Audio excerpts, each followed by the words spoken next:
আজকে আমি শেয়ার করছি আমার 9ই মার্চের সেকেন্ড ব্রাইডের স্টোরিটা। তো প্রথম ব্রাইডকে কমপ্লিট করে দিয়ে আমি এখন যাচ্ছি আমার দ্বিতীয় ব্রাইডের কাছে, এবং দূরত্বটা প্রায় 13 কিলোমিটারের মতো।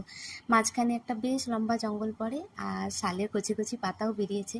তো এতটাই স্পিডে আসছিলাম, মানে বলার নয়। এই যে আমার ড্রাইভার, মানে আমার বর। তো পৌঁছে গেছি ওর লোকেশানে, এখন যাচ্ছি। যদিও ওদের রিচুয়ালস এখনও পুরোপুরি শেষ হয়নি, প্রায় এখন 6টা মতো বাজে। ওকে টাইম দেওয়া ছিল বিকেল 5টায়। আর আমি আগের আমার ব্লগে বলেছিলাম যে আমার ব্রাইড খুব গুণী। এই যে আরি ওয়ার্কের ডিজাইনার ব্লাউজটা ও নিজের জন্য নিজেই তৈরি করেছে। তো ওকে শাড়ি ট্র্যাপিংটা করে এখন বসিয়ে দিয়েছি মেকআপে।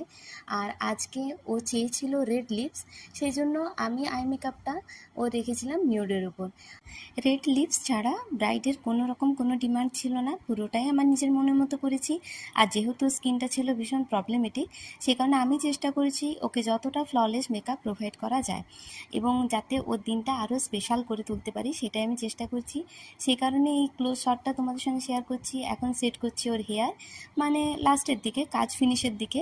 তো হেয়ারটা সেট করার পর ওকে ফ্লাওয়ার সেট করে দিয়েছি। আর আজকের ব্রাইড নিজে থেকে একটা গাজরা তৈরি করে এনেছিল, সে কারণে আমাকে অতিরিক্ত খাটাখাটি কিছু করতে হয়নি। কেমন লাগছে আমার ব্রাইডকে অবশ্যই তোমরা কমেন্ট করে জানিও। আর দেখা হচ্ছে অন্য কোনো ব্লগে, ততক্ষণের জন্য বাই বাই।